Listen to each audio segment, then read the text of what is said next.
A recent study says that retirees spend a lot less than they can. Now, this study was published in the Financial Planning magazine, and it was done by a couple of gentlemen who spend a lot of time focusing on retirement security and how much can people take from their accounts when they're retired. One of the gentlemen is David Blanchett, who is head of retirement at PGIM DC Solutions. And the other is Michael Finke, who is a professor at the American College. In fact, he's teaching some of the classes I'm taking right now. And these two gentlemen looked at 2,500 retirees and where are they taking their money from, what sources of income do they have, and how much are they spending. And they found something very interesting. One is people were spending the majority of any guaranteed sources of income.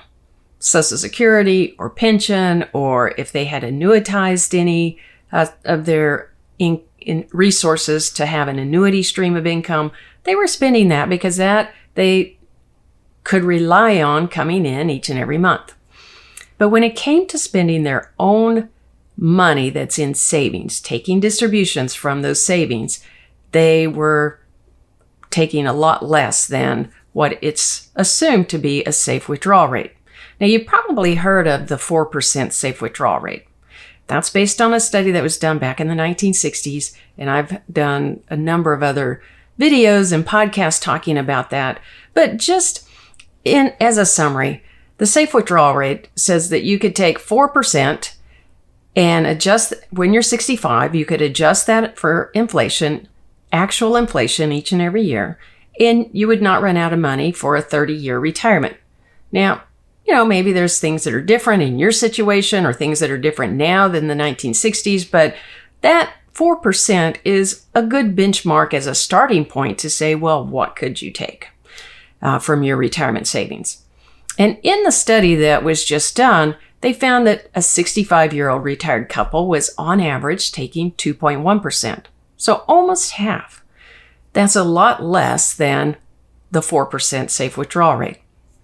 Now, could be a lot of good reasons for that. They're afraid of running out of money. They don't know what the market's going to do in the future. They don't know what interest rates are going to be in the future. They don't know what inflation is going to be in the future, because it certainly has been a lot higher lately than it had been for many, many years. And so they're being conservative and taking this lower distribution as a percentage at the start. And that's not a bad thing for making sure that you have money down the road, but it can also create some other issues that you want to think about.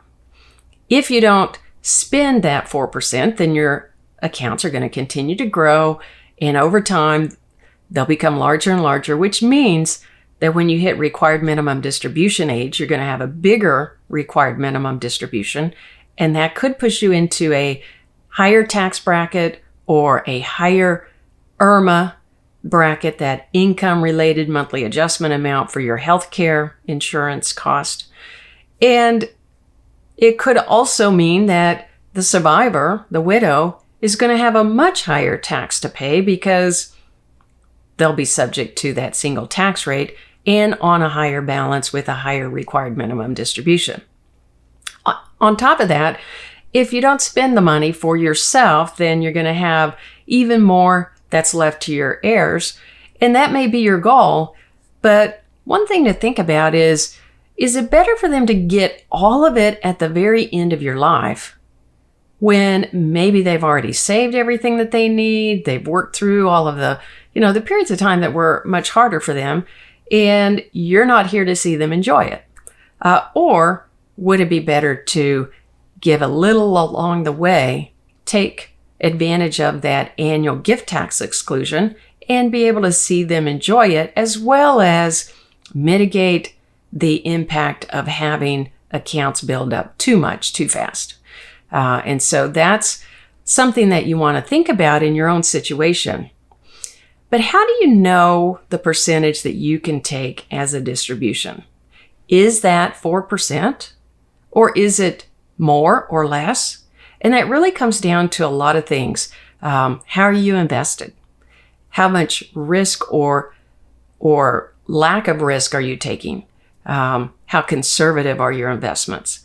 What is your tax rate? And what is your longevity and your spouse's longevity expected to be as compared to the average? Do you come from a very healthy family line, or the people in your family tend to not live as long as the average? You want to know those things so that you can think about what is a good, safe withdrawal rate for you, and then consider how you're going to create a structured withdrawal so that you're spending that money or you're giving that money to your kids. You're doing some things over the years to make sure that you don't end up in a situation where you have a whole lot of tax all of a sudden because you didn't take it early on and you just let it build up. And it's always, I think, much better to enjoy it while you can at the beginning of retirement. So knowing what you can take out so that you can enjoy it at the beginning of retirement will allow you to have a better retirement. And so with that, I hope you can put that in place and be on your best path for your retirement.